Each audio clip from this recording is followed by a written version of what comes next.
of class 6th history. Our chapter 2nd is on the trail of the earliest people. So here we have all the topics and basically हम इसमें discuss करेंगे earliest people यानी कि hunters and gatherers के बारे में. उन्होंने कहाँ से जो है सामान जुटाए, क्यों उन्होंने ये प्रोफेशन अडॉप्ट किया, साथ ही साथ क्यों उन्होंने टूल्स बनाए, कैसे बनाए और किस लिए बनाए. All these things we are going to discuss in this chapter. So let's start it. First topic, the earliest people, why were they on move. So जो पहले के लोग थे यानी कि हंटर्स एंड गैदरर्स, मैं एक बार फिर से बताती हूँ इसका मतलब क्या होता है. गैदरर्स वो लोग होते थे जो फॉरेस्ट प्रोडक्ट कलेक्ट किया करते थे, क्योंकि उनका यही काम होता था. फॉरेस्ट से कितनी सारी चीज़ें मिलती हैं, लाइक बार्क हुआ, would, Honey, wax, fruits, seasonal fruits, leave, ये सारी चीज़ें जो है उनको फॉरेस्ट से मिलती थी और वो इन सभी चीज़ों को कलेक्ट किया करते थे. जो उनकी यूज़ की होती थी वो यूज़ किया करते थे. हंटर्स जो है वो एनिमल्स को मारा करते थे और फिर उनको खाते थे. सो इस तरह से जो है इनका काम होता था हंटर एंड गैदरर्स का. अब ये जो है एक जगह कहीं टिके नहीं, ये बार बार अलग अलग जगह जो है घूमते रहते थे. इनका कोई परमानेंट घर नहीं होता था. क्यों नहीं होता था, यहाँ पे बेसिकली हम 4 रीजन देखने वाले हैं. Okay, so first reason is eaten all available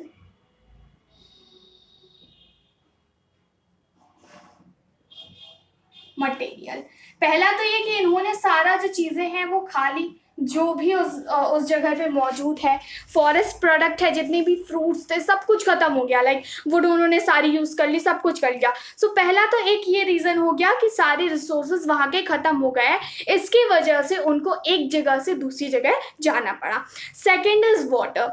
अगर उन्होंने डोमेस्टिकेशन किया है एनिमल्स का और वो उन्होंने प्लांट्स भी ग्रो किए हैं, तो इसके लिए उनको पानी तो चाहिए. अब पानी चाहिए है और जिस जगह पे वो रह रहे हैं नहीं है, तो फिर इस तरह से उनके एनिमल्स तो मर जाएंगे ना.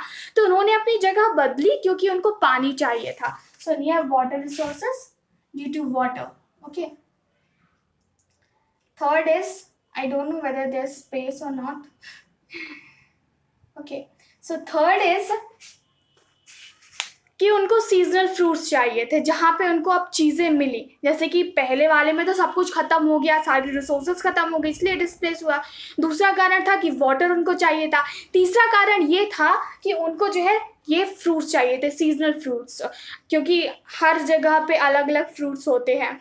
सो उस हिसाब से जो है उनको चेंज करनी पड़ती थी अपनी प्लेस, रेसिडेंशियल प्लेस.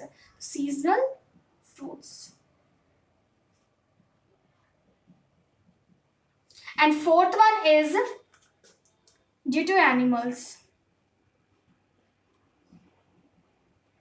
एनिमल्स क्यों?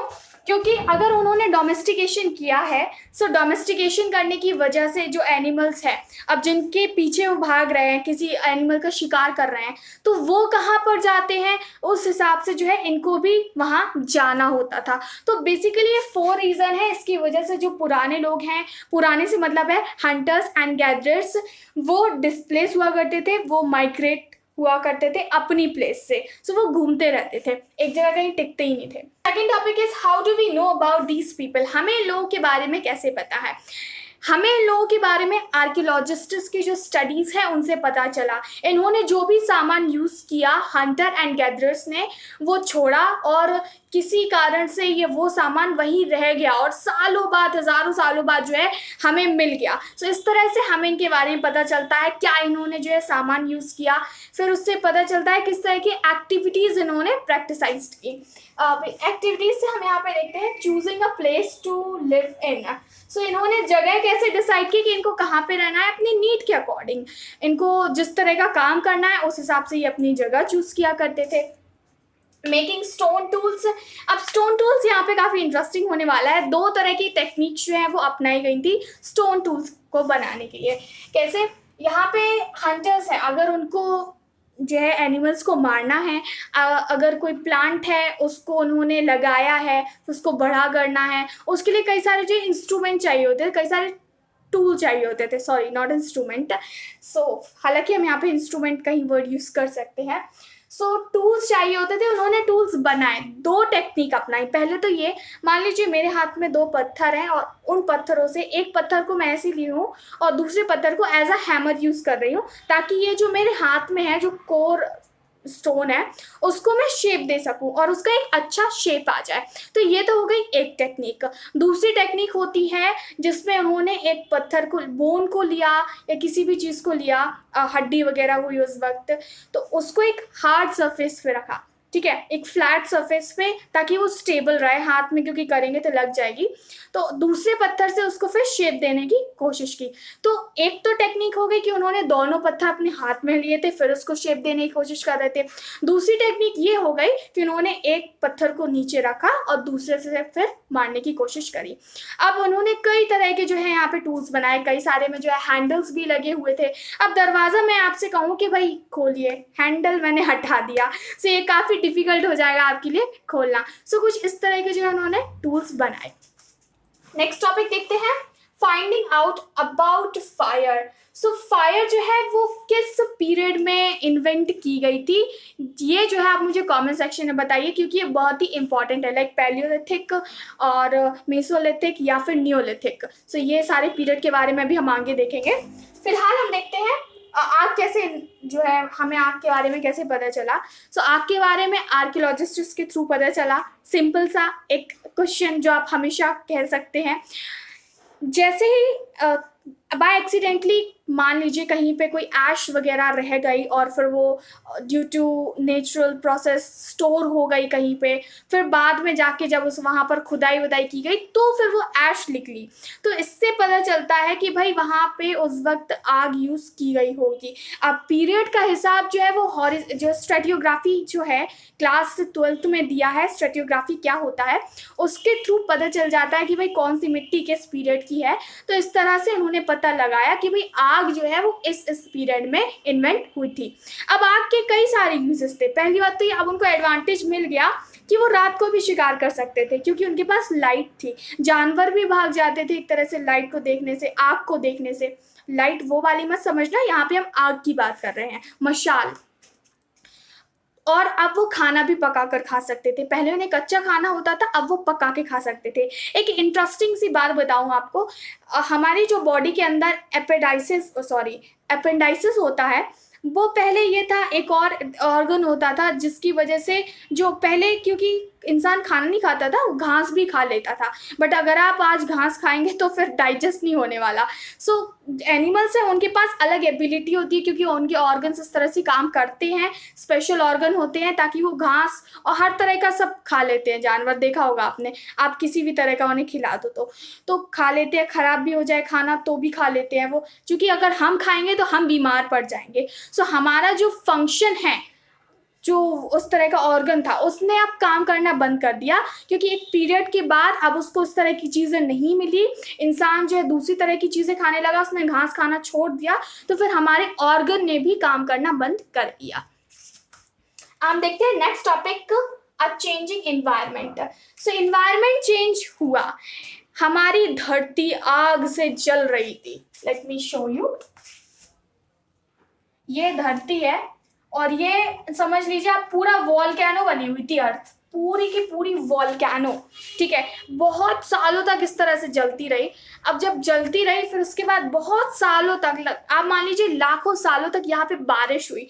बारिश होने के बाद तब जाके जो है ये जो अर्थ है वो ठंडी हो पाई। सो ठंडी जैसे हुई, फिर यहाँ पे ग्रासलैंड भी डेवलप होना शुरू है। ग्रासलैंड यानी कि जहाँ का माहौल अच्छा हो, घास हो, मतलब सनशाइन भी हो, मौसम बना रहे, बीच का बना रहे, ना ज़्यादा बहुत ठंड हो ना बहुत ज़्यादा गर्मी हो, मीडियम मौसम, बहुत अच्छा मौसम, मतलब यहाँ पे दोनों तरह के मौसम देखने को मिल सकते हैं।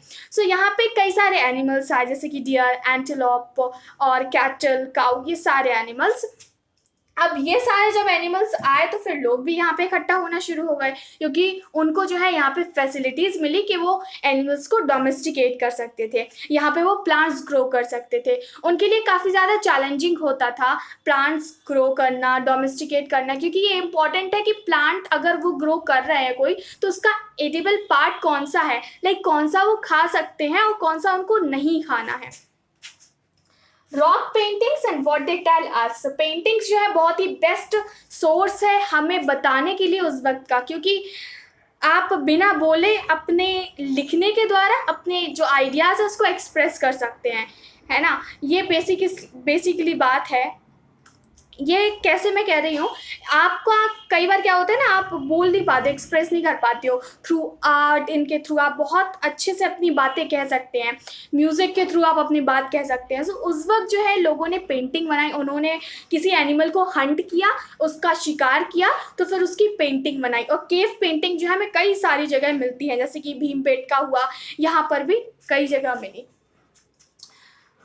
हु डिड वॉट, सो किसने क्या किया, लाइक मैन का काम क्या था उस वक्त, वुमेन का काम क्या था। वेल इसके बारे में हम डिस्कस नहीं कर सकते हैं क्योंकि वी डोंट नो किसने क्या बनाया, बट हम गैस कर सकते हैं कि हो सकता है जो वुमेन ने टूल्स यूज़ किए हों वो उन्होंने बनाए हों, जो मैन के काम के टूल्स थे उन्होंने वो बनाए हों। लाइक मैन का काम हो सकता है उस वक्त शिकार करना हो, तो फिर उन्होंने शिकार से रिलेटेड सारे टूल्स बनाए हों। वुमेन जो डोमेस्टिक काम किया करती थी उस तरह के टूल्स बनाए हो, उनको जो खाना बनाने के लिए टूल्स चाहिए होते थे, जो उनको बच्चे पालने के लिए टूल्स चाहिए होते थे, बच्चों को खेलने के लिए जो चीज़ें चाहिए होती थी। सो इस तरह से just we can guess, but we can't say that किसने कौन से टूल्स बनाए। A closer look, Hansgi, sorry Hunsgi. So Hunsgi जो है ये कहाँ पर है, ये एक एक्चुअली साइट है, और ये साइट जो है वो कर्नाटका में है। अगर आप मैप देखेंगे तो आपको पता चलेगा, क्लास 6 की जो हिस्ट्री में इसमें दिया हुआ है। सो यहाँ पर साइट पे कई सारे जो है हमें एविडेंसेस मिले, बहुत सारे टूल्स मिले। टूल्स क्यों मिले, कैसे मिले? पहली बात ये, जहाँ पे लोगों ने बनाए उनको बोलते थे फैक्ट्री साइट, ठीक है। जहाँ पर उन्होंने टूल्स बनाए, पहले के जो अर्लीस्ट पीपल थे उन्होंने जो टूल्स बनाए, जहाँ जिस प्लेस पर उसको बोलते थे फैक्ट्री साइट। और कई बार ऐसा होता था कि लोग वहाँ पर रहा भी करते थे। सो जहाँ पर अगर फैक्ट्री साइट पे ही वो रहते थे तो उसको बोलते थे habitation cum factory site. Let me write site, sorry not a site, habitation cum factory site.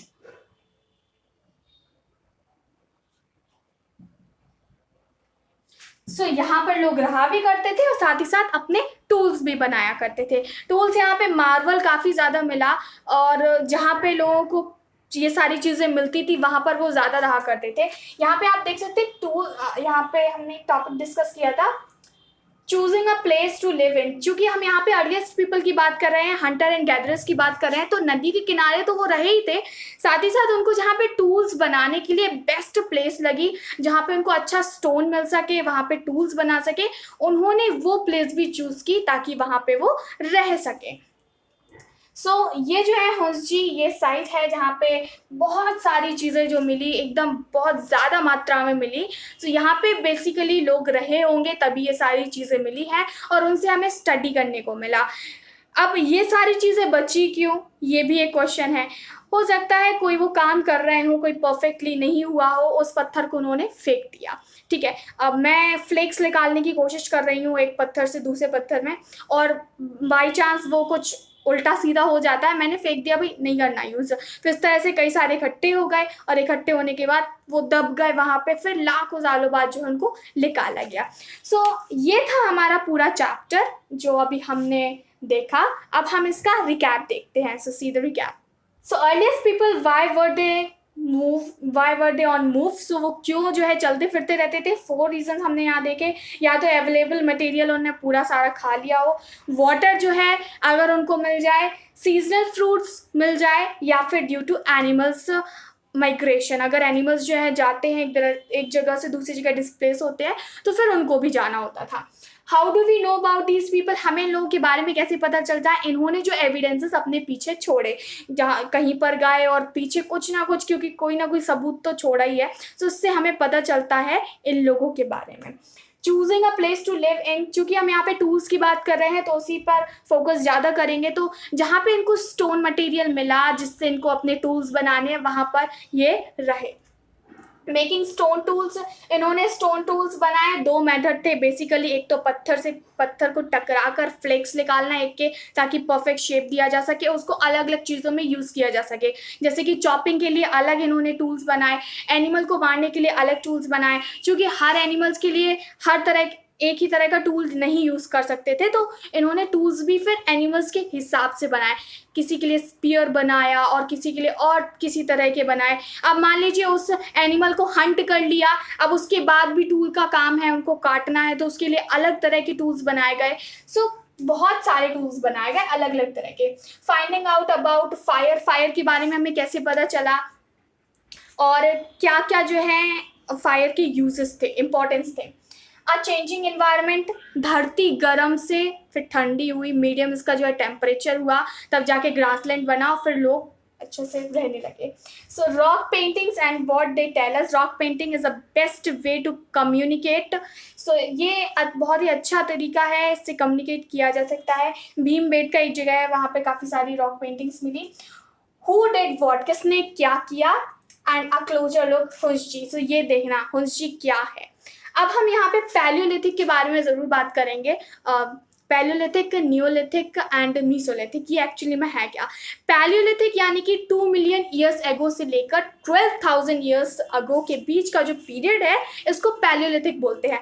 Palaeo यानी कि ओल्ड एंड लिथो उसका मतलब होता है स्टोन। सो हिंदी में बोले तो पूरा पाषाण काल युग। सो इस पीरियड में जो है कई सारी चीज़ें हुई, बहुत सारी चीज़ों का इन्वेंशन हुआ।